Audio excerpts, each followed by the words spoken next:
A gente tá num nível saudável agora, bebendo muita água. Para um bom rondoniense, um tereré sempre é bem-vindo, né? Bom, esse vai ser o cenário que vocês vão ver muito quando tiver alguma edição ou alguma informação para passar para vocês. Sendo bem direto, eu acho que já tá um pouco no título, teve algumas perguntas que eu achei bem válidas para trazer aqui, trazer o máximo de informação possível, e algumas vão ser na prática aqui que eu vou mostrar para vocês no computador, e outras eu vou responder como se fosse uma conversa entre nós, que vale muito sobre isso também. Como é menos produzido, eu vou conseguir trazer mais constância aqui para o canal. Bom, sem mais delongas, vamos para a primeira pergunta. Lembrando que eu não vou revelar quem fez a pergunta por questão de privacidade, mas se você tiver alguma dúvida ou algo que eu falei aqui, deixa nos comentários que eu tô apto para responder vocês. Fechou? Bom, a primeira pergunta é a seguinte: como você organiza a sua edição após uma captação?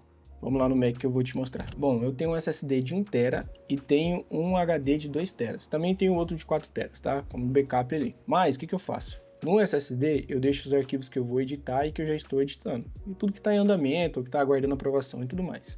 Depois que ele foi aprovado, eu jogo para o HD, onde está lá também. Aqui no SSD eu tenho uma ordem de edição, tudo que eu vou editar ainda. Ah, Calixto, você fica com os arquivos brutos? Eu fico quando é cliente recorrente. Quando não é, assim que é aprovado, depois de um mês mais ou menos, eu excluo os materiais brutos e fico com a pasta Edit. Geralmente eu faço edições lá para fora, Estados Unidos e tudo mais. Inclusive o próximo que eu tenho que fazer é esse aqui, que é um pedido de casamento. Tem que fazer a edição, que já é o próximo que eu vou mostrar para vocês como eu faço. Então vamos lá. Primeiro eu tenho essas ordens de edições, né, que já estou praticamente revelando do que eu tenho que editar ainda essa semana. Então aqui ele grava de Fuji, né, os arquivos estão em log, então o que eu faço? Eu identifico que é um filme, certo? Depois eu faço um log e eu jogo essas pastas para lá, tá?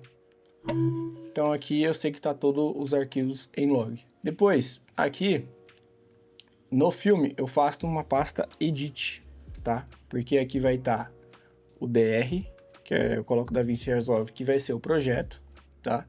Aqui eu coloco os inserts que eu coloco algumas vezes, uns overlays se precisar. Aqui a trilha e o som de effects. Então, tudo isso aqui fica separado, tá? Então, todas essas pastas eu já deixo pronto e depois eu já vou direto lá no DaVinci. Bebam água, cara, é importante. Beleza, eu vou colocar nessa pasta teste, porque depois eu tenho que colocar na pasta do cliente, mas é só para vocês entenderem como eu organizo a edição. Aí, eu vou abrir uma pasta com o nome do cliente, ou no caso, o cliente dele, né? Eu faço a pasta e também o projeto, tá? Por quê? Porque assim fica tudo separado. Então, tá tudo separadinho aqui. Depois eu vou na pasta Edit e aqui eu faço a mesma criação, tá? Primeiro eu jogo a pasta Log, tá aqui com os arquivos no Master. Aqui no Master tá os logs, ó, já tá na pasta separadinha do log com os dois arquivos. E... peraí que eu fiz errado, mas aqui no Master eu vou criar a pasta Trilha, a pasta Timeline, a pasta Sound Effects e a pasta Inserts. Poderia ter pego aqui, ó, a pasta Edit já arrastado para cá? Poderia, mas fechou? Então, eu venho aqui, jogo os arquivos aqui para cima. Vejo, eu fiz a primeira timeline, já tá tudo, identifico onde ela tá e jogo na timeline. Coloquei música, eu já coloco direto na trilha. Coloquei Sound Effects, já coloco direto no Sound Effects. Mesma coisa lá na pasta, eu já pego e já copio. O que acontece? Às vezes a gente escolhe uma música ou outra e tal, tudo mais, então eu vou jogando primeiro tudo pra timeline, depois eu vou lá, identifico onde está toda a música e jogo lá na pasta, tá? Eu só faço isso no final, não vou jogando aqui pra pasta já direto, porque eu não sei se a música que eu escolhi vai ser a certa. E mesmo se não for a certa, eu jogo tudo pra cá e tá tudo certo, caso queira fazer alguma alteração depois, já tá lá, tá? Então é dessa forma que eu organizo assim que já chega os arquivos brutos na minha mão. Mano, estou começando. E realmente, como eu começo certo no audiovisual? Não tem um jeito certo e errado, eu acho, de começar no audiovisual, tá? Eu acho que cada um tem o seu propósito, tem seu jeito de começar. Eu começaria primeiro estudando sobre a minha câmera, o que ela pode entregar, como ela pode entregar, se eu gravo um log, se eu não gravo, o que é log, o que não é, o que é exposição, o que é fotometria, o que é velocidade, o que é abertura. Você deve começar estudando sobre tudo isso, mas não deve perder a prática, porque realmente o que vai mais te ensinar é a prática. Quando eu comecei, o que eu mais fazia era pegar todo o meu conhecimento que eu via no YouTube e aplicava. Às vezes saía horrível, às vezes saía bem feito, às vezes não. Só que eu tinha muita pouca técnica. A minha vinda de Rondônia para cá foi justamente essa, por ter conhecimento. Então, realmente, eu não acho que você deve começar com o melhor equipamento. Sabe por quê? Porque você vai precisar treinar o foco manual. Você vai precisar saber o que é exposição, vai precisar saber o que é velocidade. Eu acho que a gente devia começar pelos perrengues e passar por eles, porque é isso que te faz aprender. Se você tiver, como eu falei, patrimônio para comprar os melhores equipamentos, ótimo, tá? Isso não interfere, mas não deixe de aplicá-los.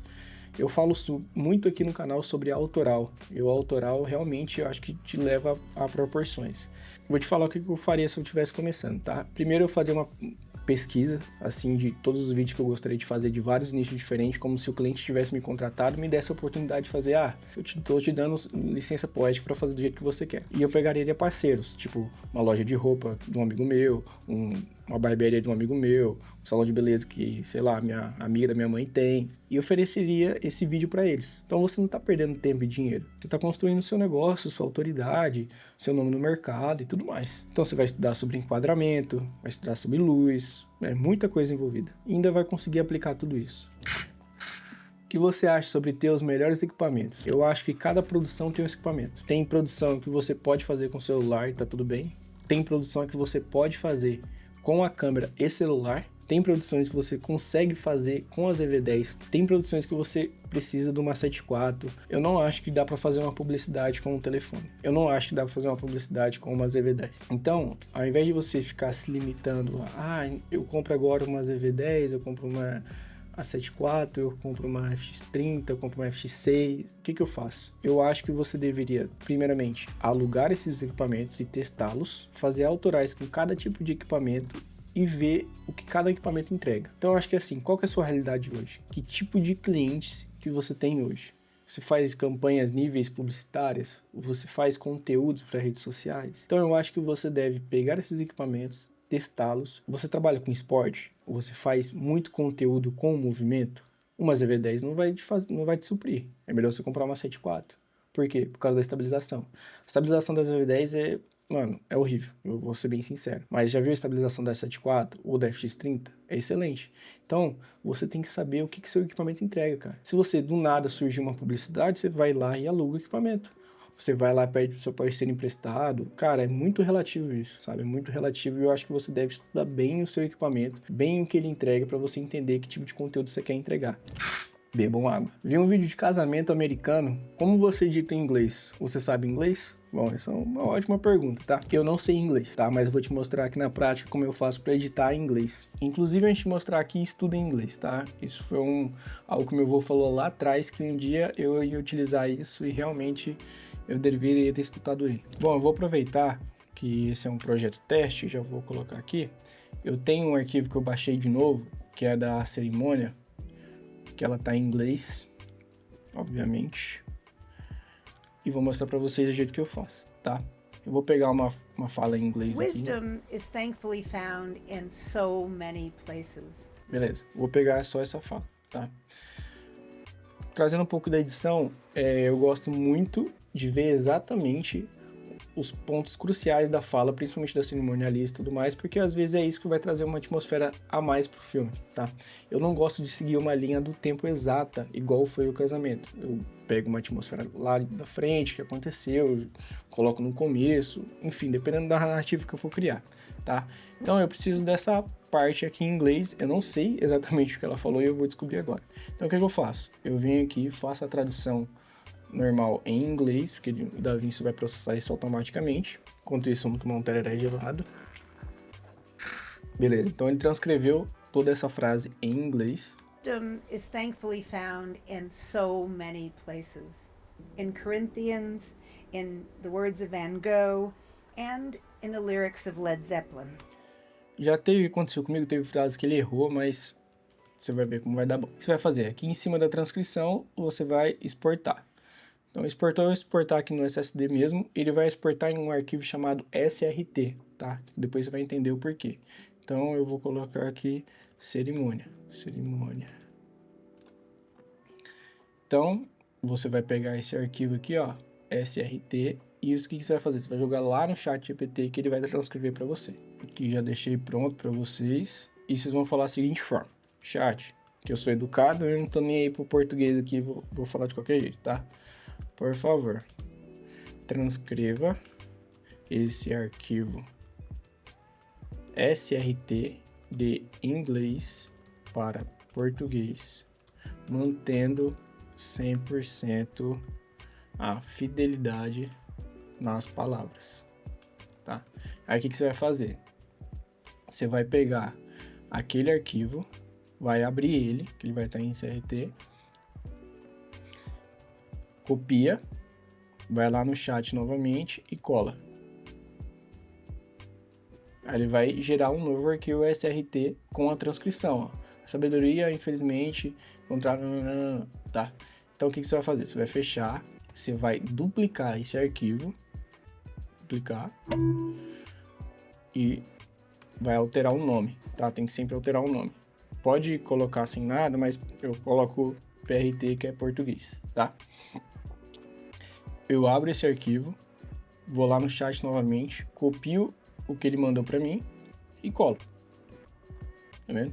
Agora o arquivo vai estar transcrevido em português. Volto para cá, posso fechar aqui, não precisa salvar nem nada, que ele vai salvar automaticamente. Venho, pego esse arquivo e jogo em cima. Aí o arquivo original vai estar transcrevido em português. Então aqui, ó. Então, is thankfully found in so many places. In Corinthians, in the words of Van Gogh, and in the lyrics of Led Zeppelin. Entendeu? Então daí eu vou fazer a narrativa conforme eu quero e tal e tudo mais, tá? Então aqui já está o arquivo traduzido em português, então eu posso editar de acordo com o que ela falar e a narrativa que eu quero trazer pro filme. Fechou? Simples, fácil, objetivo. Lembrando, uma dica, tá? Porque eu já fiz isso várias vezes. Você viu que ele tem a parte 1, 2, 3, que é a separação do time, né? Tenta fazer arquivos que foram até 64, senão você divide ele no meio, tá? Então, aqui é pro parágrafo. Então, 1, 2, 3, 4, 5. No 104º parágrafo, pra frente, ele começa a dar um bug no próprio chat. Então, você sempre separa ele no meio, corta ele no meio, a tradução, depois coloca em outro arquivo SRT e joga para cá e transcreve de novo, que vai estar a mesma coisa. Vai dar em média ali de 2 minutos, então a cada 2 minutos você tem que exportar para ser traduzido o SRT e volta lá, corta, separa mais 2 minutos e tudo mais. Fechou? Simples, fácil, objetivo, e eu espero que tenha te ajudado para você que faz trabalhos para fora e tal, tudo mais. O que você faz para melhorar sua criatividade? Cara, tem 2 pontos, tá? Primeiro, eu assisto muito conteúdo no YouTube. Eu vou te mostrar aqui, ó, que no próprio canal eu tenho uma conta que é só para conteúdos aleatórios, que eu gosto de ver, música e tal, tudo mais, e uma conta que é exatamente a do canal. O algoritmo me entrega só sobre audiovisual, tá vendo? Tem o máximo da Casa TV aqui que eu assisti o jogo, mas tem só conteúdo de audiovisual que aqui, principalmente gringo, que eu assisto muito, que tem muita referência e eu consigo ter muita criatividade. Então, tipo assim, alguma transição, algum efeito sonoro, algum som de effects, alguma trilha que eu gostei, alguma atmosfera que o cara fez, eu vou lá e pesquiso. Você pode ver que as minhas inscrições, ó, não sei se vai dar pra ver muito, né, como eu tô gravando a tela, mas a maioria, deixa eu aumentar o tamanho aqui, acho que não vai conseguir deixar, mas a maioria são canais gringos, tá vendo? São muitos canais gringos que eu acompanho, até brasileiros, até que tem muitos bons também. A segunda opção, filme, cara. Tem lugar melhor pra assistir filme que o cinema? Vai no cinema, compra o ingresso. Eu tenho um hobby que é ir no cinema 3 vezes por mês, tá? Cada final de semana eu vou no cinema porque é um hobby meu, mas eu aprendo muito lá. Então, às vezes, eu assisto filme até 2 vezes. Um assistindo mesmo para ver o enredo, o roteiro e tal, tudo mais. E outro técnico, vendo a fotografia que ele fez, o enquadramento que ele usou. E o outro é a conta que eu tenho, que é inclusive a conta do canal, que o algoritmo só me entrega sobre audiovisual. Então, se fosse você, eu teria 2 contas para tudo, tá? Quanto para TikTok, quanto para Instagram, quanto pro YouTube, que é o que eu tenho 2 contas, uma para entregar só audiovisual e outra para entregar entretenimento, conteúdo que eu gosto de assistir às vezes. Como você estuda audiovisual hoje? Bom, primeiro eu vou separando por etapas. Primeiro eu estudo sobre composições, enquadramentos, planos, luz, muita coisa para você estudar. Quanto em captação, quanto em edição. Então eu separo por módulos assim, né? Antes eu era muito do digital, hoje eu sou mais do papel. E hoje eu montei um quadro. Nesse quadro tem tudo. Tem planos, tem composições, tem várias coisas. Por quê? Eu vejo isso todo dia, estudo um pouco sobre cada coisa e vou montando de acordo com o que eu vou estudando. Tá ali visual todo dia, cara, você acaba aprendendo um pouco mais e acaba lembrando também. Quando fica só no digital, às vezes tá numa pasta ali no computador que você nem lembra. Eu tenho imprimido muita coisa que eu tenho estudado e colocado exatamente nesse quadro. Ah, você estuda todo dia? Não, porque às vezes não dá tempo, mas é sempre bom estar estudando e aplicando. Como eu falei, eu gosto muito do autoral e até hoje eu faço autorais, que inclusive, cara, tem me colocado em muitos lugares no mercado, pra você ter ideia, tá? O último trampo que eu fiz com a Red Bull foi por conta de um autoral. Eu fiz um autoral, o pessoal do marketing viu esse autoral e entrou em contato comigo. Faça autorais, estude e aplique. E também tem muita pesquisa. Eu vou te mostrar um site que chama Frame7, tá? Ó, aqui tem muita coisa visual, tá? Seja ela em movimento ou não, tá? Então, ângulos, composições, luzes, tem muita coisa que dá pra você pesquisar. Tem muita coisa, cara. Ah, eu queria um movimento diferente, não sei como fazer. Vai nesse site, chama Frame7, eu vou deixar aqui na descrição, que lá tem muita coisa que dá pra você aplicar no seu dia a dia, na sua produção, no seu autoral, em tudo. Color bom só dá pra fazer em log. O sensor da câmera capta muito mais informação do que um arquivo gravado em REC 709 direto. O log, ele comprime essas informações para caber nesse arquivo sem perder tantos detalhes. Uma imagem vem lavada, ela guarda muito mais informação. Mudar a temperatura de cor, alterar a exposição, recuperar a sombra, controlar highlights. E quando eu acho que não vale a pena? Quando você precisa entregar o vídeo imediatamente. Tipo, por exemplo, você vai gravar um curso, você já precisa gravar e já entregar ou já postar. Então, eu acho que não compensa gravar em log. Se você ainda não sabe gravar em log, nem teste isso com o seu cliente. Porque uma das configurações principais é o ISO nativo. Então, se você não sabe nem o que é isso, nem comece gravando em log. Se você não sabe fazer cor ainda, não comece gravando em log. Grave no perfil de câmera normal, depois você vai aprendendo e aprimorando isso. Mas respondendo exatamente essa pergunta, sim, para fazer um color bom, precisa gravar em log, sendo sua câmera 8 bits ou 10 bits. Dicas de color. Então, bora lá. Na prática que eu vou te mostrar para Sony, tá? Depois eu mostro para Fuji, mas é praticamente a mesma coisa. Tem um arquivo aqui que tá bem iluminado. Todos estão, né? Mas eu acho que é 180 e alguma coisa, que é o do copo. 180 e... Aqui, ó. Esse aqui. Só para vocês entenderem, tá? Então eu vou jogar ele pro DaVinci. Vou colocar ele na vertical, porque tá em vertical. Tirar o arquivo na horizontal e eu vou na aba Color aqui, tá? Bom, esse aqui são os nós, tá? Cada nó desse tem que ter um tipo de informação. Então eu vou fazer 6 nós, 3 em cima e 3 embaixo. Esse aqui é o base do base, tá? O que eu vou te mostrar é o base do Color, só para você poder entender. Mas para conteúdo, cara, funciona muito, tá? Então, o primeiro nó, eu vou nomear os nós para vocês entenderem, tá? NR, que é o Noxy Reduction. Quando você grava algo que tem muito ruído, a imagem está com muito ruído e tal, tudo mais, a gente utiliza o Noxy Reduction, só que você tem que estudar sobre ele, tá? Então eu não vou passar muito sobre ele, porque eu gravei no ISO base, não tá com muito ruído, mesmo sendo um lugar escuro e tá bem iluminado, beleza? O próximo é a exposição, depois o balanço de branco, depois eu sempre coloco o grão, tá? O grain aqui, o CST, que é a conversão, e o LUT, tá? Aí, se você quiser, você pode fazer uma máscara, enfim, vai de ti, tá? Vai de você estudar sobre cor e outras coisas a mais, tá? Aqui eu uso muito que é o HSL, que às vezes quero aumentar um pouquinho a saturação, mas eu vou te ensinar a base e depois você aprende o a mais, tá bom? Então eu pego o Color Express Transform, que já está aqui. Vou identificar para minha câmera que câmera que eu usei. Para minha câmera não, para o DaVinci, que câmera que eu usei. Vou explicar para ele que esse é um arquivo S-Log3, que eu gravo em S-Log3. vou dizer que eu quero converter ele para REC 709, que já vai vir a conversão, e vou transformar ele em Cine, tá? Nesse Cine eu consigo jogar um loot em cima, tá? Eu vou pegar um loot do próprio DaVinci, que vem já no próprio DaVinci, que é o Kodak. Esse Kodak, um arquivo ele é mais quente, outro arquivo ele é meio termo e outro arquivo ele é mais frio, tá? Então eu gosto de usar esse D60 que ele é meio termo. Então eu vou jogar aqui na aba loot. Tá? Então você já vai ver que já vai vir uma corzinha gostosinha e tal, tudo mais.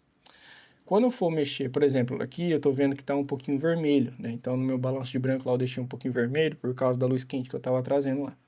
Então eu vou aqui no balanço de branco e vou tirar um pouquinho do vermelho e vou esquentar um pouquinho mais, tá? Então, tipo, você vai trabalhando na sua imagem conforme que você tá vendo, tá? Então aqui eu precisei tirar um pouquinho do vermelho. Claro que você pode vir aqui, fazer uma máscara específica exatamente, nananã, pegar aqui o vermelho, nananã, né, e colocar só onde você quer, enfim. Mas eu não vou te ensinar tudo isso, eu só vou ensinar o básico para você entender. No balanço de branco você mexe o que você exatamente quer. Na exposição, se estiver muito exposto, você diminui, né, a exposição um pouquinho. Às vezes você vai querer diminuir o highlight, enfim. No arquivo da exposição, o grain, se quiser colocar um grão, né, tudo isso você tem que aprender, olhar, estudar, detalhado, aonde você vai pôr tal coisa. Balanço de branco, exposição, contraste, tudo você tem que estudar. Talvez eu traga um conteúdo aqui mais sobre Color e tudo mais. Eu não sou um mestre do Color, tá? O DaVinci é uma ferramenta absurdamente com várias coisas para você, várias ferramentas para você trabalhar. Então, se você quer ser um colorista, estude sobre Color, tá? Se quer ser um bom editor, estude sobre edição. A gente tem que saber de tudo um pouco, sabe? Porque a gente sempre vai precisar de alguma informação básica para a gente poder aplicar. A penúltima pergunta é: o que você aprendeu de mais precioso no audiovisual? Cara, acho que essa é uma pergunta muito pessoal, assim, mas eu realmente descobri o meu propósito, sabe? Que é contar histórias. Poder ajudar as pessoas com isso também, de alguma forma. Eu acho que esse canal é uma parte disso, sabe? Eu quero usar o que eu sei fazer de melhor, da melhor forma possível, principalmente para Deus. O que eu mais aprendi de precioso, assim, é saber qual que é realmente o meu propósito. E a última pergunta é: como que eu soube que era isso que eu queria como um trampo? Sendo bem sincero, eu não sabia antes, né? Eu trabalhei já na Caixa Econômica Federal, trabalhei em imposto, trabalhei em vários lugares, até de assistente pedreiro. Deus, ele te prepara até você chegar no ponto exato. Eu sou muito grato de tudo que eu passei, das coisas ruins, das coisas boas para estar onde eu tô hoje. Mas eu nunca soube de verdade o que eu iria fazer. Eu acho que o audiovisual tem um pouco de dom, assim, sabe? Mas eu já me envolvi com música também, tocava na igreja e tudo mais. Tudo se moldou para onde eu tô hoje. O audiovisual, ele é 50-50. 50% música, 50% visual. Um bom editor tem que ser um bom DJ também. Tudo o que aconteceu na minha vida me trouxe para onde eu estaria hoje. Com várias ações, com várias atitudes, tudo que eu passei para estar onde eu tô hoje. Tem coisas que você tem que passar para te moldar para um lugar que você nem imagina onde você vai estar daqui 5 anos, 6 anos. Esse foi acho que posso chamar de Caliche Responde.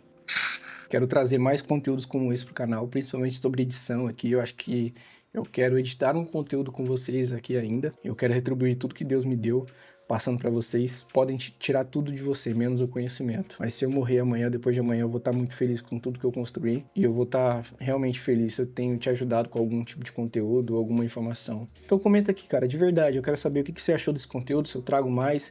Tem algum conteúdo específico que você quer que eu traga aqui no canal? Que nem eu falei, sobre parte de edição e informação, você vai ver muito esse cenário aqui.